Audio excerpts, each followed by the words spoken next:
2 weeks before his death, Gene Hackman broke his silence and revealed a secret that could shake Hollywood to its core. What was it that he knew? What truth did he carry all those years, hidden beneath his fame and success? Hackman wasn't just an actor, he was a man who saw the dark side of the industry, and before he left this world, he decided to speak out. But who would listen? And more importantly, who would dare to face the truth? This is the story Hackman didn't want you to hear. 6 questions, 6 knives driven into the truth concealed beneath the flawless illusion of a serene exit. Yet no exit remains serene when the hand of the unseen still lingers somewhere amid the scattered pieces that have never quite fit, among the final breaths that no one truly heard. Though Gene Hackman has passed, these 6 questions remain unresolved, waiting for answers. The Golden Boy. From the glitzy lights of red carpet events to the late-night Oscar after-parties, Gene Hackman once enjoyed all the privileges of a top-tier celebrity. A 2-time winner of the coveted Golden Statue, Hackman was one of the few who reached the peak without surrendering to the hidden forces of Hollywood. However, behind the dazzling public persona was a man who preferred solitude, closing the door on the glamorous invitations of the industry, dismissing everything others saw as fame. By the late 1980s, when his career hit its zenith with Mississippi Burning and Unforgiven, Hackman began withdrawing from the spotlight. Awards, accolades, and champagne toasts with co-stars became trivial luxuries that Hackman had no desire for anymore. Hollywood lacks loyalty and conscience, driven solely by an insatiable hunger for profit. This biting observation wasn't a mere offhand comment, but rather the result of what he had witnessed, experienced, and internalized over decades, navigating the glare of cameras and the machinations happening behind closed doors. Hackman wasn't destined to become a superstar. He openly admitted that accepting awards on stage never sat well with him. The pats on the back, the phony grins exchanged near the velvet drapes, or the handshakes of congratulations swiftly followed by covert betrayals, all of it left Hackman feeling repulsed. Hackman once shared a story with a close confidant about how, immediately after winning his first Oscar for The French Connection, he removed his bow tie and tossed it into a trash bin in the men's restroom of the Dorothy Chandler Pavilion Theatre. That act of rejection wasn't born out of a fleeting frustration. It was the culmination of years of disillusionment since the day Hackman entered the industry, carrying only a modest dream of pursuing his love for acting. As he put it, "I didn't come here for fame, I came here to work." However, Hackman soon came to the realization that Hollywood was not a place that nurtured passion. Instead, it existed solely to consume any soul brave enough to dream of fairness or true art. For a long period, he became a thorn in the side of many hidden forces within the industry. Hackman turned down lucrative contracts, rejected invitations to extravagant fundraising galas, and even bluntly declined offers to join the Academy's voting panel. To him, Hollywood was a massive trap where the vulnerable were willing to betray one another just to survive a little longer.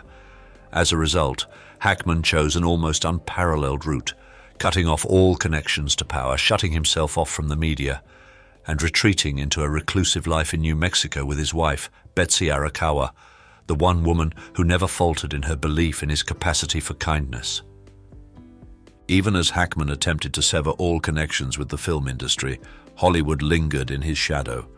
Renowned directors reached out, scripts arrived at his doorstep despite his undisclosed address, each one like a phantom haunting his existence, a reminder that escaping the grip of Hollywood was nearly impossible. And the most tormenting aspect, the burden that had simmered and scorched within him for decades, was the weight of the secrets he had been compelled to guard. Revelations about clandestine gatherings, covert agreements between studio moguls and ambitious young talents, ready to sacrifice everything for a spot on the red carpet. Hackman was aware, and he despised himself for remaining silent. Thus, in his final days, when the piercing pain in his chest forced him to confront mortality, Hackman shattered the silence he had upheld for nearly 50 years. What he revealed became the first fragment in the chilling mosaic of Hollywood he had observed. Gene Hackman shattered his lifelong oath and spilled a terrifying Hollywood secret shortly before dying. Type 1 in the comments, then keep watching to find out what it was. Whispers in the studio. Despite his hardened, composed persona on screen, Gene Hackman in real life was a volatile force, quick to erupt when confronted with anything that disturbed his senses. And that intensity first erupted most fiercely on the set of The French Connection in 1971. When Hackman took on the role of Jimmy "Popeye" Doyle, the role that would solidify his career, no one anticipated that the raw, gritty realism on screen was born out of an atmosphere of intense friction between the lead actor and the powerful crew. Director William Friedkin, a major figure in the industry, was at the helm. Friedkin's directorial approach, however, was a nightmare for anyone who resisted his methods. Known for his brutal approach to filmmaking, he pushed actors to their physical and mental extremes in pursuit of authentic performances. But for Hackman, the tension was not just a result of the director's harsh tactics. It was compounded by an unseen force lurking behind the cameras. From his earliest days on set, Hackman sensed that the gazes fixed on him weren't solely from the production crew. He received private calls and suggestive propositions from men he had never encountered. They didn't discuss acting, scripts, or anything remotely artistic. Instead, they presented terms in exchange for unseen backing, what Hackman later labeled the dirty deals behind the curtains. One late-night shoot with the entire team drained from hours of work, Hackman retreated backstage to catch his breath. In a shadowy corner outside the studio, where dim streetlights created a deceptive glow, he accidentally overheard a hushed exchange between the producer and an unfamiliar voice. The murmurs mingled with cigarette smoke, yet Hackman could make out their essence. This role, the accolades that follow, even his trajectory, all orchestrated in ways he doesn't grasp. We need fresh talent, but someone we can manage. The coldness of the tone sent chills down Hackman's spine. The bottled-up frustration finally exploded. The following morning, Hackman directly confronted Friedkin and the producer, but all he received in return were faint smiles and defiant stares. That moment marked the beginning of Hackman's realization that in Hollywood, actors were mere pawns in a larger game, and the footage they created served not only the audience, but also the hidden agendas behind the scenes. From that day forward, Hackman refused to engage in private meetings with producers, steering clear of exclusive parties where shady deals were disguised as friendly gatherings. He knew that stepping into those environments would cost him far more than his career. It would cost him his very soul. Few knew that Hackman had been offered starring roles in at least 3 major films of the 1970s, each of which would go on to win Oscars. Yet he rejected all of them, not for lack of interest, but because each script came with a list of non-artistic demands. Private dinners with influential figures, vague contracts with uncertain terms about image promotions, and, most infuriating of all, unspoken demands. Requests that Hackman found so enraging that he would tear up the script the moment he finished reading it. A persistent rumor, which Hackman never verified but had circulated for years within the film industry, suggested that he had uncovered a clandestine agreement to manipulate Oscar outcomes. A prominent producer had allegedly struck a quiet bargain with an Academy media representative, not about the caliber of films, but concerning the post-ceremony media exposure package. After that, Hackman lost all faith in Oscar campaigns. To him, the golden statuette ceased to symbolize artistic achievement and instead became a prize secured through shadowy handshakes. As the murmurs in the studio reverberated nightly that year, Hackman realized he no longer had a place in this world. The Oathbreaker's Confession. In the quiet room by the Santa Fe coast, where Gene Hackman sought solitude in his later years, away from the chaos of the world, the old phone rang in the dead of night. On the other end was a voice he knew well, a close friend of decades, the one person Hackman still trusted enough to share the truths he had kept hidden since his youth. But this time, Hackman didn't call to reminisce or recount old tales. He called to make a confession, and his voice was raspy, each word sounding like a painful wound to the listener's ear. He began with a brief, chilling statement, as cold as the night breeze slipping through the open window. "We sold our souls for fame, and I can't die with this weight on me." Beyond the windows, the New Mexico sky was a deep, impenetrable black, yet the true darkness was seeping into the room where Hackman sat. No lamps were lit, no customary whiskey rested on the table. Only the grim memories he had attempted to suppress for over 50 years now surged forth like an unstoppable tide. Hackman spoke deliberately, as though each word carried the weight of a stone, anchored to his heart. He described a night in 1974, set in a Beverly Hills mansion, where not only A-list celebrities congregated, but also influential figures from the realms of production, media, and politics. It wasn't merely a gathering, it marked Hackman's first introduction to the inner circle, a secretive assembly of seasoned actors, celebrated by Hollywood in public, yet burdened with truths they were forbidden to disclose behind closed doors. The inner circle, as Hackman described it, wasn't a secret society bound by elaborate rituals or blood oaths. It was an unspoken agreement among those who had witnessed too much and knew too many of Hollywood's darkest secrets. They were like castaways on a sinking ship, holding the knowledge of the disaster's cause, but trapped in silence, bound to protect their lives and careers by keeping it hidden. The most significant secret Hackman carried throughout his life, the one that corroded his soul each day, was the cover-up of one of Hollywood's most vile crimes. A child abuse ring involving renowned filmmakers, celebrated actors, and powerful figures who controlled the media and awards behind closed doors. In 1975, Hackman and several other well-known actors, now out of the public eye, were invited to a private gathering. They believed it was merely a chance to network with influential figures, but what transpired behind those closed doors would haunt Hackman for the rest of his life. Behind a red velvet curtain in a lavish room lay a scene where children, too young to comprehend their circumstances, were exploited as entertainment for individuals who deemed themselves moguls. The laughter, applause, and covert handshakes that followed each transaction were etched into Hackman's vision, chilling his soul like an icy shadow. The following day, Hackman and a handful of fellow actors, none of whom anticipated descending into such a nightmare, were summoned to a secluded chamber. They were presented with two options: sign a non-disclosure agreement in return for roles, recognition, and protection, or speak out and watch their careers and lives crumble into oblivion. Hackman signed, not for acclaim, but because he realized that single-handedly challenging the colossal machinery fueled by power and wealth was futile. What lay behind this act was more than a confession. It was a tolling bell, signaling the opening of a door to an abyss where Hollywood's most sinister secrets awaited exposure. Love this video? Show some love with a like and a subscribe. Hate it? A like would still be awesome, and your feedback in the comments will help me improve. The missing tapes. The small wooden house in Santa Fe, where Gene Hackman spent his final years, became the center of attention after news of his death spread. It wasn't due to local curiosity or the presence of tabloid journalists, but because of a certain group of people, those who never stepped into the public eye, who arrived first. They didn't bring flowers or candles in remembrance. What they came for were the tapes. These tapes had become something of a legend in hushed circles among veteran actors.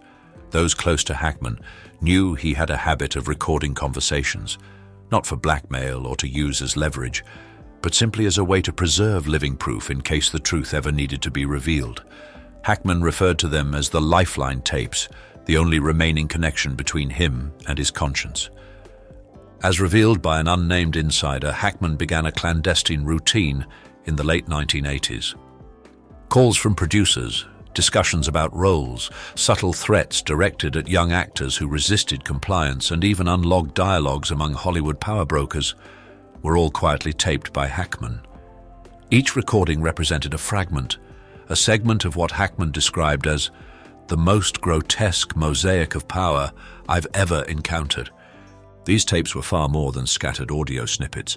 They served as tangible proof of a system that had thrived for decades. In this world, prestigious accolades weren't always awarded for skill. Careers vanished overnight for simply refusing demands, and emerging talents were coerced into silence long before they grasped the basics of speech. Hackman once confided to a friend, "If you heard what I've heard, you'd never tune into another Oscar ceremony again." And now, with Hackman gone, the tapes had vanished as well. After receiving a request from the family, the Santa Fe police carried out an exhaustive search of the entire house. They combed through secret drawers, bookshelves with hidden compartments, and even examined every floor tile. But there were no tapes, no tape boxes, nothing. They had disappeared without a trace. Hackman's family, particularly his cousin, who had lived next door to him for the last decade of his life, confirmed having seen the old tape boxes carefully packed in a weathered leather suitcase. Hackman had never explained their contents, only giving strict instructions that, in the event of his passing, they were not to be opened. Instead, the family was to contact a name, an old friend who had never appeared in public photos. However, when the police opened the door to Hackman's storage room, the suitcase was gone with no evidence of its existence left behind. Someone had taken it, but who? And perhaps the more disturbing question, had Hackman made copies of those tapes, and if so, where were they? Were they in the possession of a former colleague who shared his values, locked away in the safe of a mysterious lawyer in New York? Or had they been sent to a newsroom where reporters were sitting on a ticking time bomb waiting for the perfect moment to expose it all? Certain Hollywood insiders disclosed that Hackman wasn't the sole individual aware of the tape's existence. Directors, screenwriters, and even young actors ensnared in shadowy arrangements knew about them too, yet no one dared to bring them up. They realized that merely alluding to the missing recordings equated to signing their own death sentence.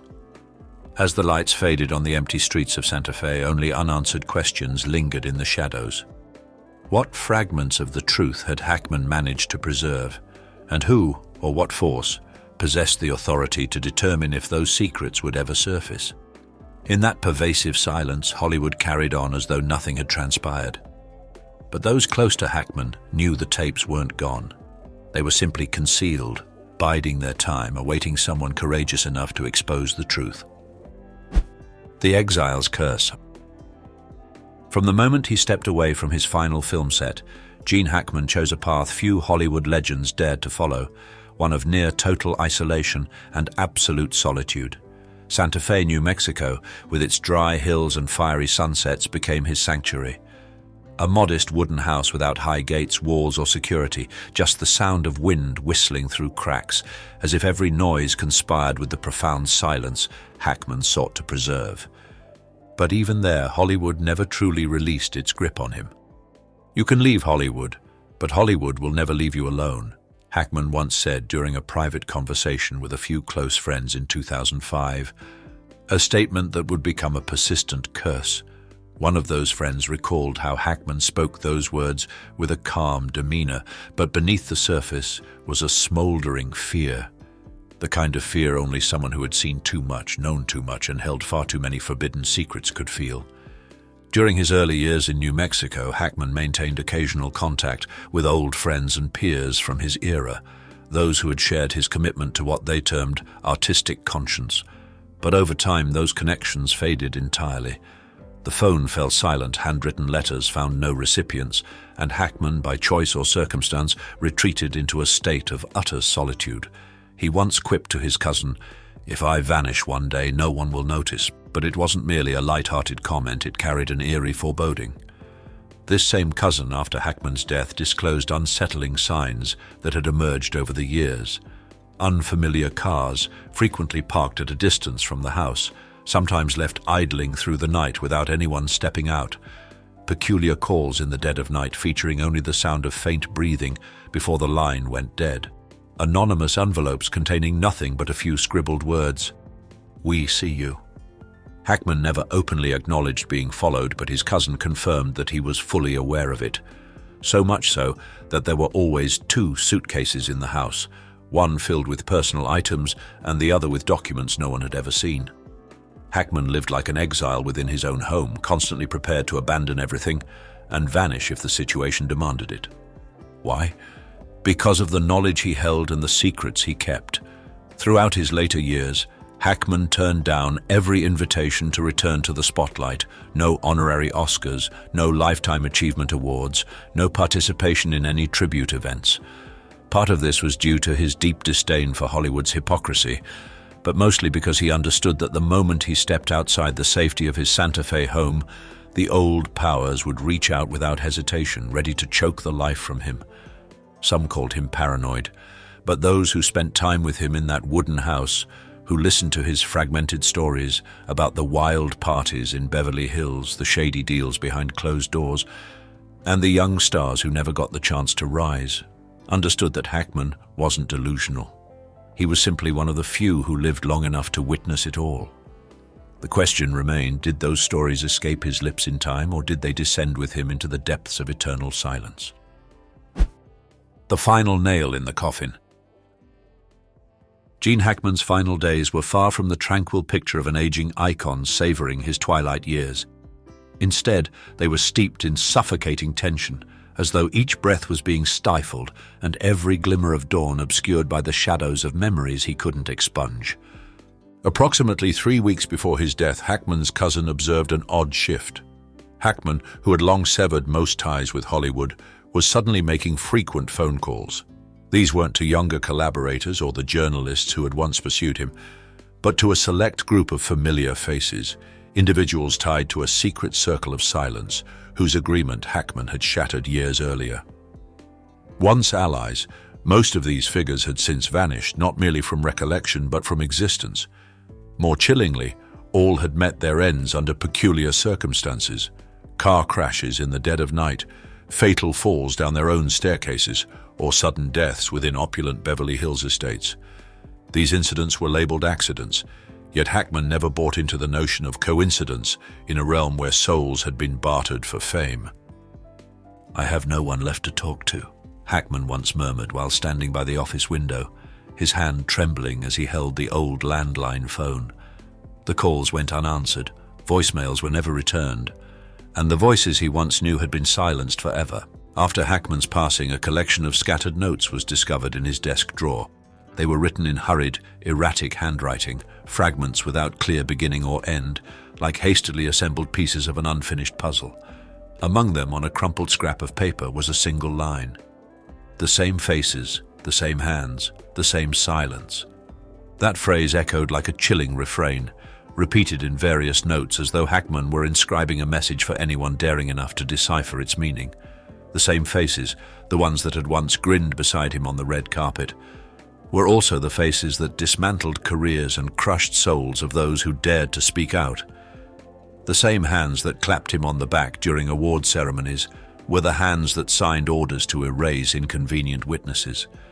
The same silence, a silence that had endured for over 50 years, shielded Hollywood's most sinister secrets, where power was gauged not merely by wealth or renown, but by the ability to dictate life and death. When Gene Hackman's death was announced, the official explanation was straightforward: natural causes, a tidy, unblemished conclusion, leaving no trail for the inquisitive to pursue. But for those familiar with the world Hackman had abandoned, natural was a concept that didn't exist. Was this truly the end, or was it Hollywood's ultimate warning to anyone contemplating defiance of its rules?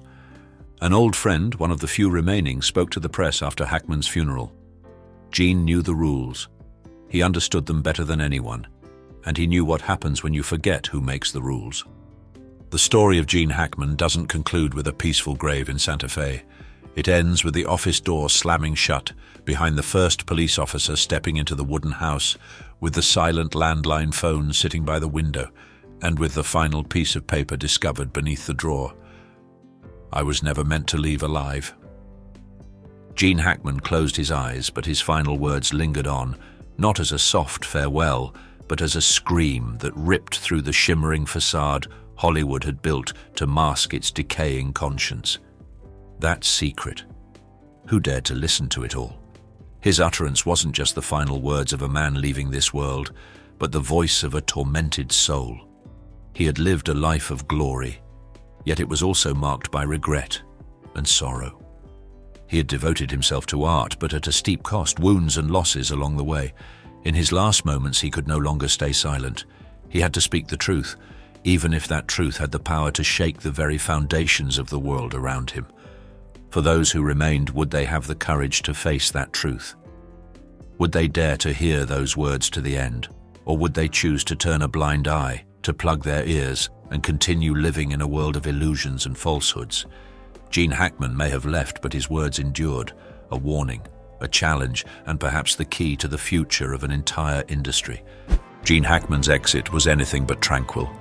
What he left in his wake was a financial empire so vast it could unsettle generations, more than $80 million in liquid assets, property holdings, concealed equities and ventures no one had the courage to discuss openly. Yet beneath those jaw-dropping sums lay a horror story that shredded every familial tie. The wealth Hackman bequeathed didn't merely fund opulent homes or priceless artwork. It also fueled whispered scandals, midnight phone calls, and letters penned in despair, but never sent. Money steeped in anguish, treachery, and aspirations snuffed out before they could take flight. Gene Hackman didn't craft a legacy, he unleashed a hex. Once hailed as an enduring icon of Hollywood, a realm where even luminaries bask briefly under the limelight before fading into obscurity, Hackman eventually followed the same fate as every star, retreating quietly into the shadows. In his twilight years, however, he charted a course unlike what anyone expected from a cinematic titan. No lavish farewell galas, no emotional on-screen goodbyes, no tell-all memoirs spilling guarded truths.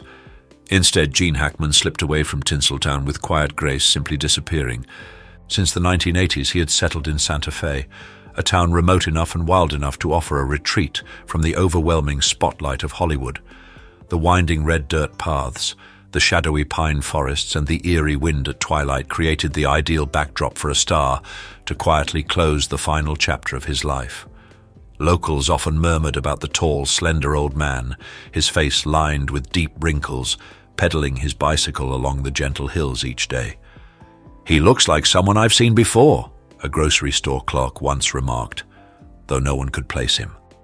Gene Hackman nearly melted into the fabric of this small town, becoming an indistinct figure like many other elderly residents living out their remaining years in solitude. Hollywood tried to pull Hackman back, offers from eager young filmmakers, scripts written with him in mind. Yet nothing could penetrate the barrier of silence he had surrounded himself with. "I've said everything I need to say," he once remarked in a rare interview. By the age of 90, Hackman had lost interest in fame or wealth. The only thing he sought was peace, something he had never truly experienced amid his years on film sets. However, that silence wasn't entirely voluntary. Rumors began circulating, and the darker facets of Hackman's life gradually came to light through hushed accounts from insiders. It was whispered that his health was deteriorating much more quickly than expected. Sudden heart pains, unnoticed spills from his bicycle in the middle of the road. The Gene Hackman of his final years had become a mere shadow of his former self. Hackman's family life, according to anonymous sources, was far from the picture of harmony it might have seemed. He had 3 children from his first marriage to Faye Maltz, a union that lasted 30 years before ending in a bitter divorce. His daughter, Elizabeth Hackman, once spoke openly about her father's emotional distance, claiming that fame consumed the time he should have devoted to his family. "He was always working, always somewhere else," she said in an interview. The bond between Hackman and his children was never truly healthy. While he supported them financially, moments like family dinners, teaching his kids how to ride bikes, or reading them bedtime stories were mere fantasies in the minds of the Hackman children. Over the years, the emotional neglect became an insurmountable rift. Even after Hackman married Betsy Arakawa, a pianist 30 years his junior, the tension between him and his children remained. Multiple close sources revealed that Hackman's decision to retreat into seclusion wasn't just for rest. It was also a means of escaping the unresolved conflicts within his family. Family gatherings became infrequent, phone calls grew shorter, and even Christmas ceased to be a time for reconnection. Hackman never voiced it, but those closest to him sensed his fear of facing the disappointment in his children's eyes. He attempted to mend things with money, properties, and extravagant gifts sent from the West Coast to the cities where his children lived. But like the characters he once portrayed, money couldn't purchase what he truly longed for: connection and forgiveness. The rift reached its climax when Hackman made a clean break from Hollywood in 2004, following his last performance in Welcome to Mooseport. No heartfelt goodbyes to co-workers, no celebratory send-off from the studios that once viewed him as their prized asset. Hackman disappeared like an enigmatic breeze, leaving in his wake only hushed whispers of a solitary, unyielding figure shrouded in tragedy. In his later years, Santa Fe became a kind of void, cut off from the chaos of the outside world. He passed most of his days in a modest wooden home, engrossed in reading, crafting words, and capturing landscapes on canvas. Those who happened to cross paths with him at the local grocery store or gas station depicted a frail elder with piercing eyes that still gleamed with undeniable intensity. It was rumored that Hackman often sat by himself on the porch, observing as the sunset bathed the far-off peaks in hues of crimson. These were likely the few instances where he experienced utter liberation, no blinding camera lights, no insincere flattery, no fractured connections to weigh him down, just him, the breeze, and the quiet, unvoiced musings. What was even more unsettling were the whispers of a secret fund, a shadow account Hackman had set up in the mid-90s. The exact workings of this fund, the source of its money, and its true purpose remained unknown. Among the documents that surfaced was a handwritten note from Hackman to himself, almost like a financial journal. In it he wrote, "I built this not to leave behind wealth, but to leave behind control." That chilling line haunted his children, revealing a stark truth. Gene Hackman never intended for his money to fall into anyone else's hands, not even his family.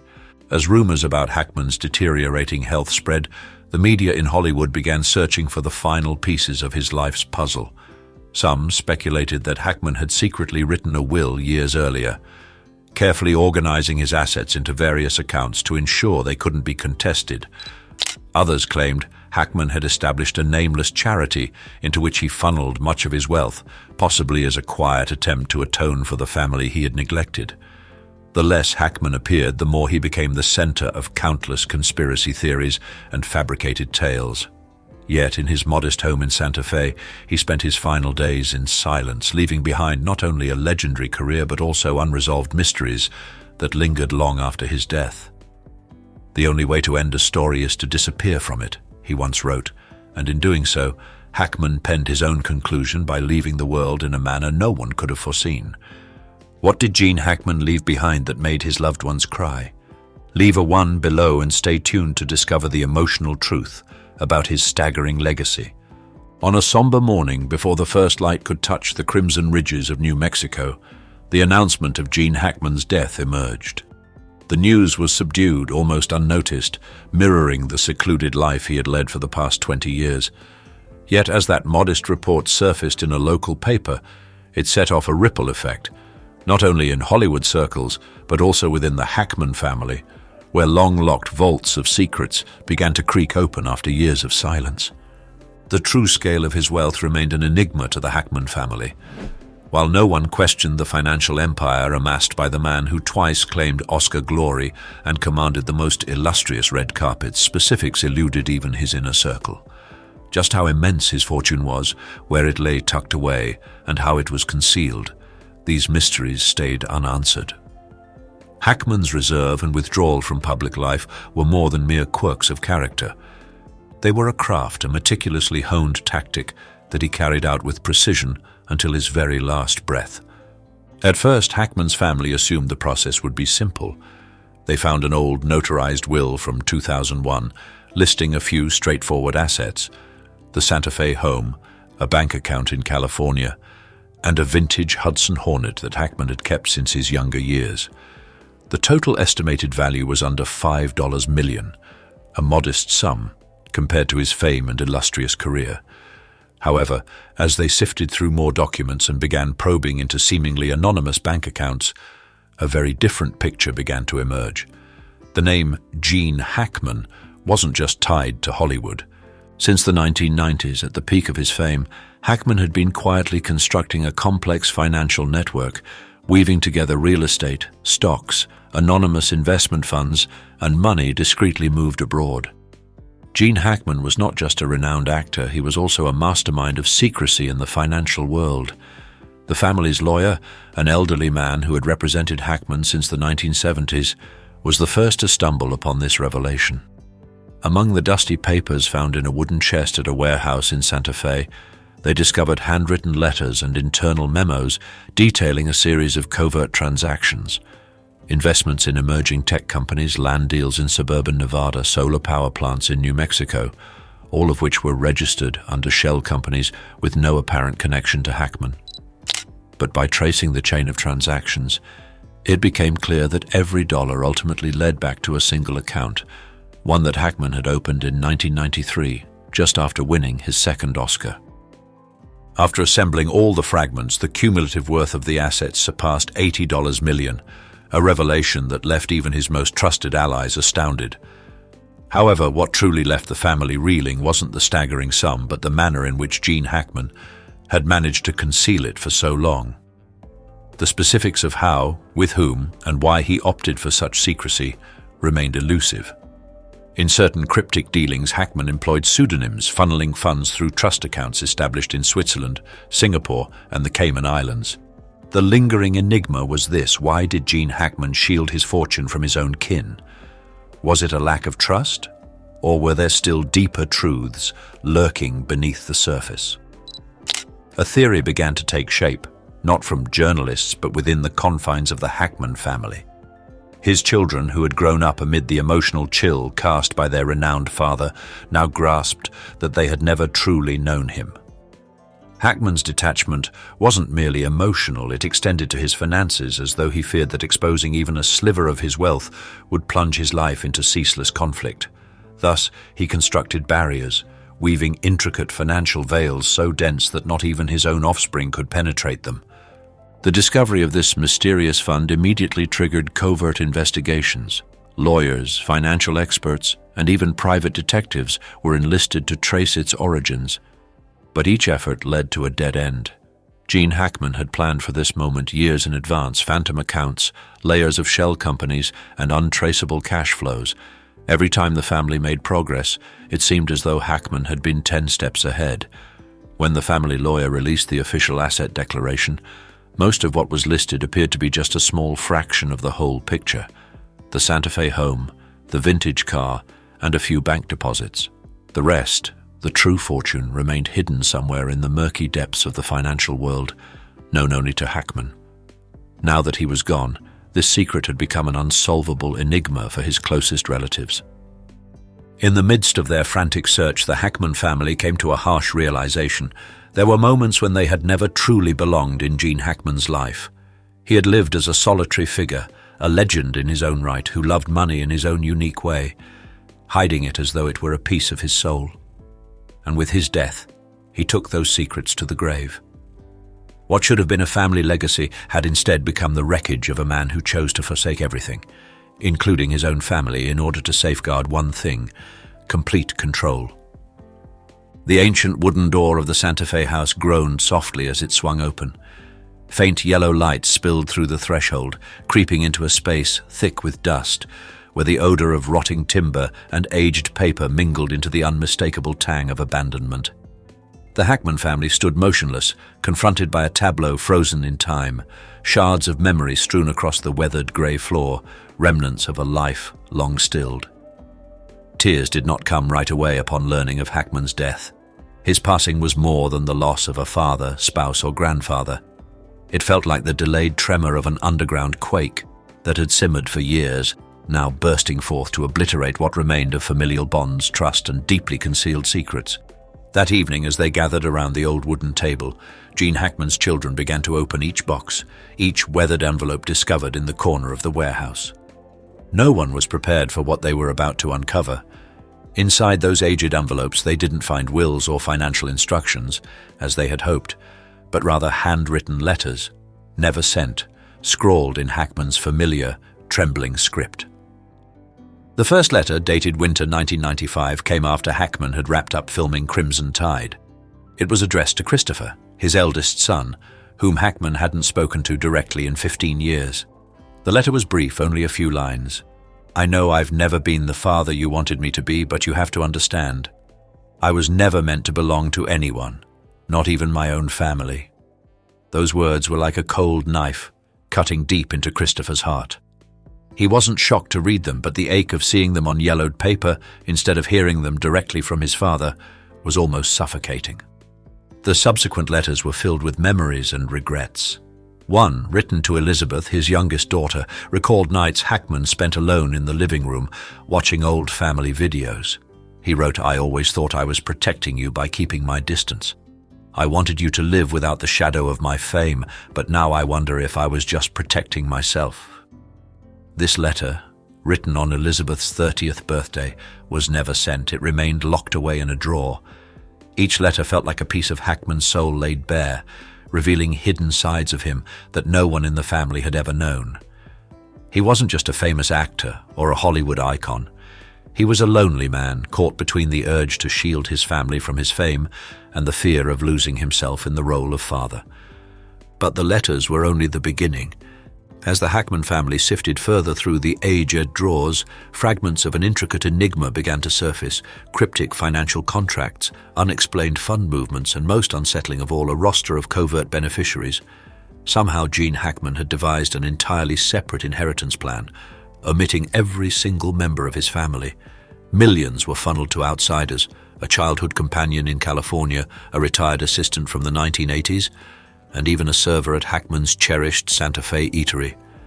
The rationale behind these choices, and the exclusion of his own kin, remained a mystery. No answers came, yet waves of astonishment and bitterness flooded the room, pulling each family member into an overwhelming tide of emotion. The first clash ignited that evening. Christopher's fist crashed onto the table, his voice raspy with fury. "He never trusted us. Everything we believed about him was a fabrication. He spent his entire life as a performer, and even in death he kept acting on his own family." Elizabeth dissolved into tears, though not from rage, but from anguish. Clutching the old letters to her chest, she held them as if they were the last remnants of the father she once revered. Memories of childhood, Sunday mornings when Hackman would sit by the window, engrossed in the newspaper, now crumbled beneath the weight of this brutal revelation.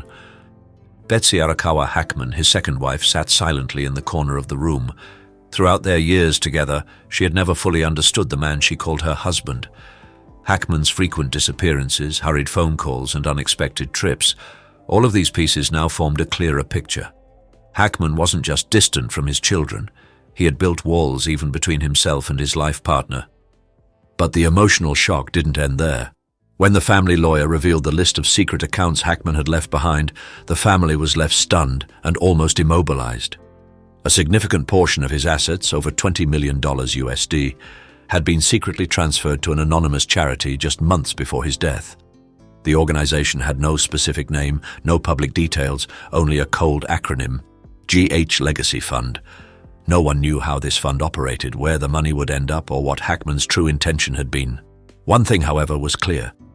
Gene Hackman had chosen to trust strangers with his fortune, rather than his own family. In the old house, tears fell onto the wooden table, soaking through the weathered letters. The Hackman family had not only lost a father and husband, but also the final opportunity to understand him, to reconcile, or to hear the belated apologies they longed for. All that remained were torn letters, fading memories, and one unanswered question that would linger forever. Who was Gene Hackman, really? A failed father, or a lonely soul until his final breath? Love this video? Show some love with a like and a subscribe. Hate it? A like would still be awesome, and your feedback in the comments will help me improve. While some families are destined to thrive in the glow of recognition, others are fated to endure the weight of a towering legacy. A shadow so immense and oppressive that even vast wealth fails to bring liberation. The Hackman family embodies this paradoxical curse. Gene Hackman was not merely a name celebrated in Hollywood history, but also a quiet, unshakable specter for those who shared his bloodline. Christopher and Elizabeth, raised beneath the shadow of their father's renown, could never shake the label of being Gene Hackman's children. Even as grown adults forging their own paths, the Hackman name clung to them like an inescapable echo. Their father's accomplishments did not inspire, they cast an invisible, suffocating spell of comparison. Every success they achieved was measured against his Oscars or legendary performances, always falling short, perpetually out of reach. And when the hidden vaults of Hackman's fortune were unlocked after his death, and that of Betsy Arakawa, the weight did not lift. Instead, it transformed into gilded chains, dazzling yet more constricting than ever before, golden shackles, shiny and alluring yet tighter than ever. As the lawyers began reading the hundreds of pages in the will, each word seemed to lift off the paper, lingering in the heavy silence of the room in Santa Fe. The assets, totaling over $80 million USD, were clearly listed. Real estate holdings across California and New Mexico, art collections, vintage cars, and secret investments the family had never even suspected. But along with these assets, Hackman had left a series of inheritance stipulations that were chilling in their strictness. No family member was allowed to exploit the Gene Hackman name, write memoirs, create documentaries, or sell any of his private stories. Public disputes over the assets in the press were strictly forbidden. One stipulation stood out particularly, a secret fund referred to as the Untouched Fund. Established in the 90s, it remained a mystery for over 30 years. No one, not even his wife Betsy, had any knowledge of its contents. The only clear condition attached to it was this: any family member who attempted to access this fund would immediately forfeit their right to inherit any remaining assets. It was a forbidden zone, a sacred territory Hackman had kept entirely to himself, a final symbol of his absolute control, even in death. In a twist of irony, during their lifetimes, Hackman and Betsy Arakawa seemed to embody the ideal of a serene and harmonious marriage. The pair resided in a custom-built wooden home nestled on a 12-acre expanse in the Santa Fe Mountains, miles away from the chaos of Hollywood scandals.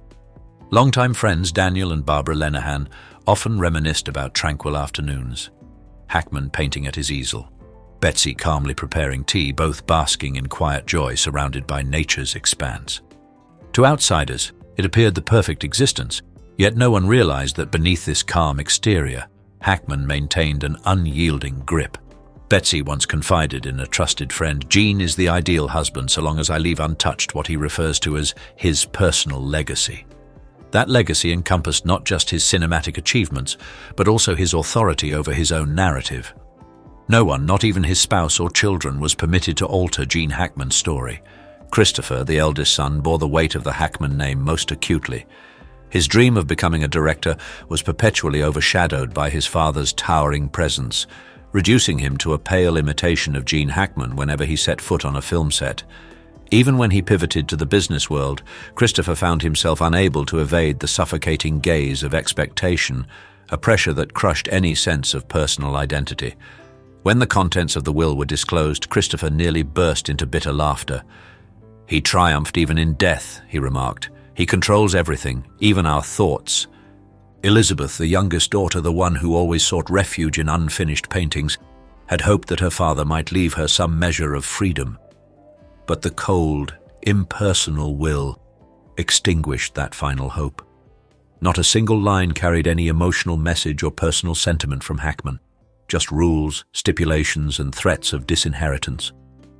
The vast fortune, instead of being a blessing, became a weight shackled to their ankles, dragging them down into the depths of a sea of expectations, where Hackman remained coldly observant, watching each child struggle.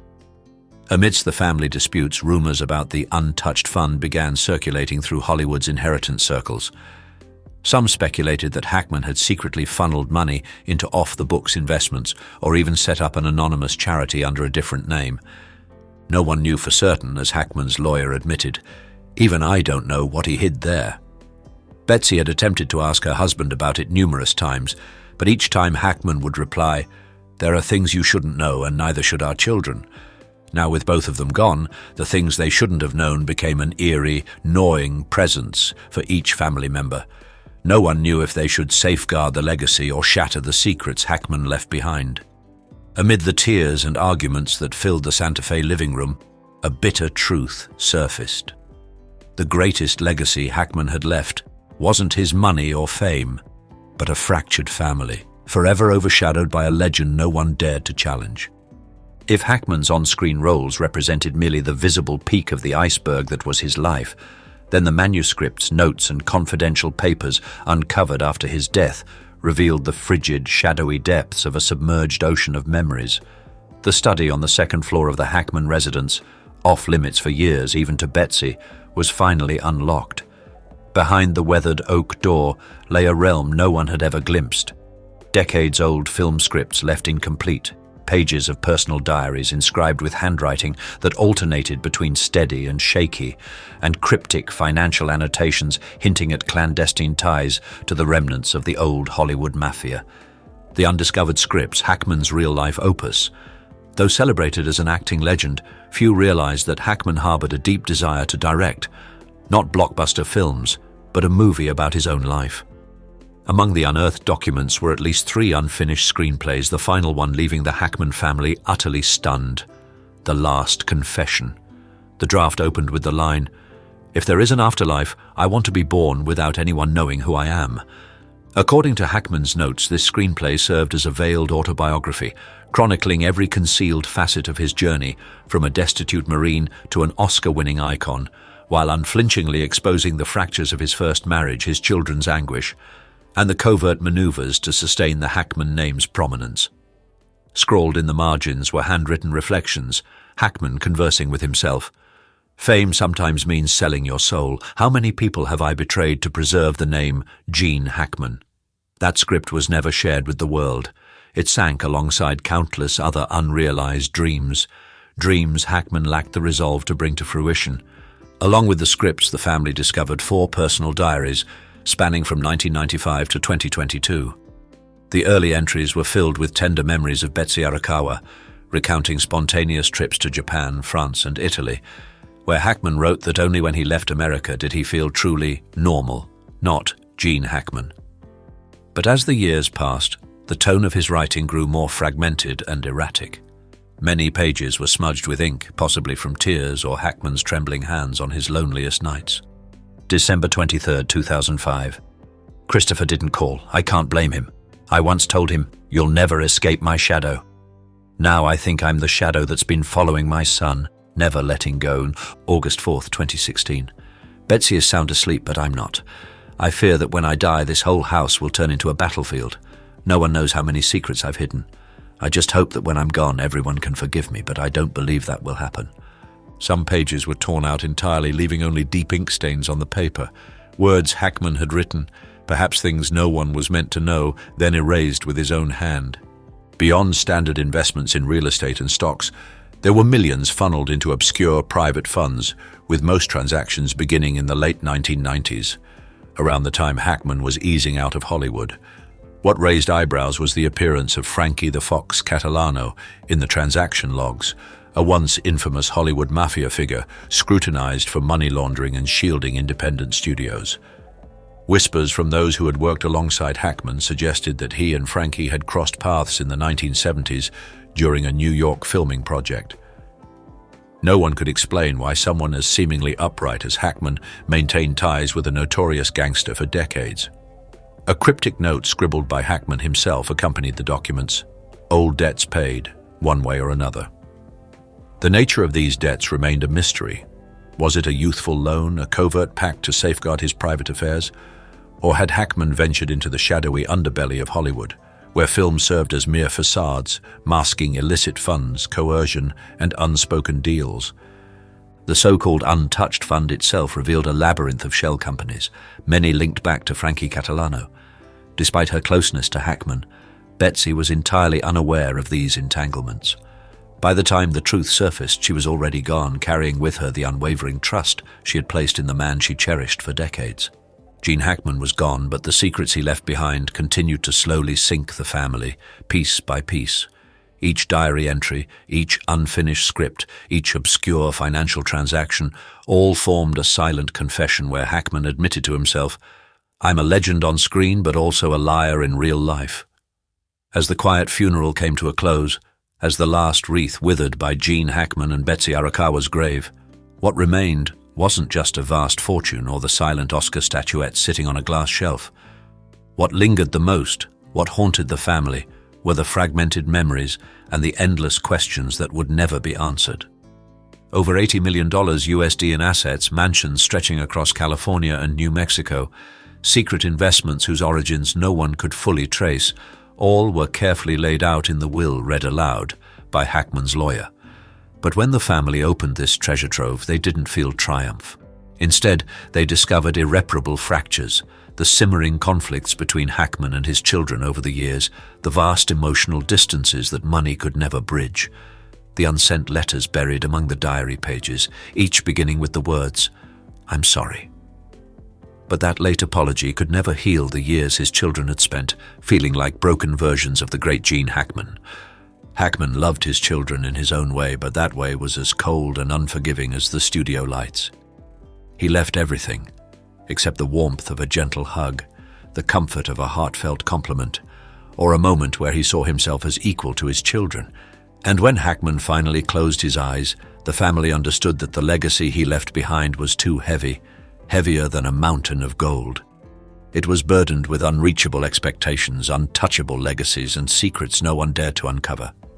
Hackman wrote in a letter addressed to his personal lawyer, "If I could relive my life, I would want to start in a place where no one knows I'm Gene Hackman. I want to be a normal child, with shoes that aren't torn, with meals where I don't have to worry about tomorrow." In this quiet confession, Hackman seemed to atone for his own painful childhood, while also sending a final message to his children. "I hope you understand I never forgot who I was, and I hope you will find your own paths without living in anyone else's shadow." Gene Hackman's story is a reminder that even the brightest stars can carry heavy burdens. Behind the fame, the success, and the accolades, there was a man who saw the truth about Hollywood's darkest secrets. And in the end, he couldn't stay silent anymore. Hackman's decision to speak up just weeks before his death teaches us that the cost of staying quiet can be more than we're willing to pay. So what happens when we face the truth? Do we run from it, or do we stand up and confront it head-on? The question remains, will Hollywood ever be held accountable for what Hackman revealed? And will we as an audience continue to turn a blind eye? Or will we demand more transparency from the world of entertainment? If you're ready for more shocking stories like this, don't forget to like this video, subscribe to Iconic and turn on notifications so you never miss a moment. And check out our previous videos on the end screen, you won't want to miss them. The truth is out there and we're here to bring it to you.